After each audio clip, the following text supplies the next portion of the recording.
Once, there was a female writer known for her sharp, thought-provoking essays. Through hard work and a seemingly endless source of creativity, she continuously produced pieces that captivated her readers. However, one fine day, she suddenly fell into a deep creative slump, inspiration for her next book completely vanished, and every topic she considered felt dull and uninspiring. She scoured every book on her shelves and surfed the entire internet, but found nothing. Fear began to creep in. She worried that she was past her prime or suffering from chronic writer's block. However, after calming herself down and taking a deep breath, she made a bold decision, to put down her pen, let it all go, and shift her attention to other pursuits. A miracle happened. While strolling leisurely through a quiet forest, with absolutely no intention of hunting for ideas, or even thinking about writing, a brilliant concept unexpectedly flashed into her mind. She suddenly realized, when she ceased trying so frantically, the very thing she craved found its way to her effortlessly. She had just experienced a curious paradox. She wanted to be productive, but the more she forced herself, the worse the results became. Only when she stopped caring and lifted the heavy burden of needing to succeed off her shoulders did her writing flow again. It turns out, striving and effort do not always get us what we want. In fact, sometimes they can become our own worst enemies. What is going on here? Author Aldous Huxley called this the law of reverse effect. He said, "The harder we try with the conscious will to do something, the less we shall succeed." Could it be that when we stop straining to win, our chances of winning actually increase? Will results come once we stop clinging? This video will decode this strange law. Going back in time to ancient China, a merchant sought out a sage rumored to be the wisest person alive. To impress the sage, the merchant bragged endlessly about the huge sum of money he made from his latest trade deal. The sage merely nodded indifferently. Undeterred, he invited the sage to his mansion to show off the massive fortune he had accumulated over the years. But the sage remained completely unmoved. Instead, he asked the merchant, "Why do you crave to impress me with material things so much?" Seeing the merchant's confusion, the sage used the words of Lao Tzu to remind him, "Those who try to outshine others dim their own light. Those who call themselves righteous cannot know how wrong they are. Those who boast of their accomplishments diminish the value of the things they have done." We are often taught that achievement requires effort. But in many cases, effort can be counterproductive. Returning to the merchant, he wanted to gain approval, but the more he tried to show off, the more he failed to win over the sage. The lesson here is, the more we force others to acknowledge our success, the weaker our aura becomes. If you are truly great, why must you constantly remind others? People are often suspicious of those who need to hog the spotlight, brag, and show off. What are they trying to prove, or are they trying to fill some void inside? The paradox lies in the fact, the more we feel the need to convince the world of our value, the more we silently admit that we lack confidence in that value. If the merchant hadn't been so eager, and just let his achievements speak for themselves, he might have earned true respect. Humble silence is sometimes more impressive than 1,000 boastful words. Humility shows a secure inner self, at peace, and independent of wealth or status. The law of reverse effect struck again, precisely because he cared too much about the opinion of others. He ruined his own image. Psychologically, this law also suggests, the more we try to control our emotions, the more easily we are overwhelmed by them. Professor David Clark, in his blog The Runaway Mind, shared how excessive effort makes it difficult to overcome emotional distress. He asks, "Have you ever choked under pressure during a contest or an important interview? You prepare very thoroughly. You tell yourself 1,000 times, 'I must do my best. No mistakes allowed.' You feel the pressure weighing down, channeling all your energy into the performance. With high determination, you step onto the stage, and then, disaster strikes. You ruin everything. You make silly mistakes and experience the most shameful moment of your life. Clark calls this the mental control paradox.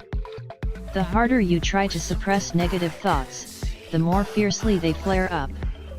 When falling into this trap, the effort to control thoughts only leads to a more miserable failure. This coincides perfectly with the law of reverse effect we are discussing. Science proves that humans are terrible at thought suppression. We've discussed the pink elephant experiment. If I tell you don't think about a pink elephant, that image will immediately invade your mind. In mental control, there is a truth: what you resist, persists. Only when we stop trying to push it away, when we stop caring about that pink elephant, does it fade away on its own. This law also works in reverse. Like the story of the writer at the beginning, the flow of creativity and rational control often cannot coexist. We are good at thinking, but forcing ourselves to birth a creative idea or a breakthrough solution is often futile. The more we force it, the more stuck we get. Artist Julia Cameron wrote a very poignant point in her book The Artist's Way. All too often we try to push, pull, outline, and control our ideas instead of letting them grow organically. The creative process is a process of surrender, not control. Mystery and surprise are the heart of creativity. Creativity often soars when we don't beg for it, in the shower, on a walk, or in those drowsy moments before sleep. During those moments when we stop caring, the ideas we were looking for quietly appear. The ancient Taoists also observed, being too concerned with the outcome will ruin the action. Zhuangzi once told of an archer, when shooting for fun, he shot like a god, but when shooting for a prize of gold, he trembled and missed. When we value the reward too much, we become tense. Even if our skills remain the same, our mindset changes. A sense of urgency takes over.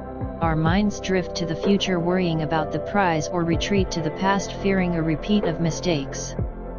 We lose connection with the present. We mistakenly believe that the more we worry about the consequences, the more control we gain. But the truth is the opposite: the more we worry, the more we calculate, the more our performance suffers. The law of reverse effect manifests again: the more we crave success, the more success eludes us. Excessive caring causes us to create invisible barriers. Instead of straining, Taoism proposes wu wei or effortless action. Athlete Christopher Bergland explains in Psychology Today that the state of peak performance, the zone, often arrives when we are not trying to fight for it. The paradox is, a non-striving mindset wu wei actually helps athletes enter the zone more easily, competing effortlessly, and winning. Wu wei teaches us, striving less, not trying to win at all costs, often generates more results.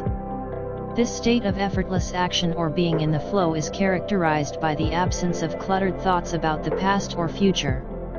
Although wu wei certainly leads to results, results are not what we are staring at. The desired results should only be in the back of our minds, while our entire attention melts into the task at hand.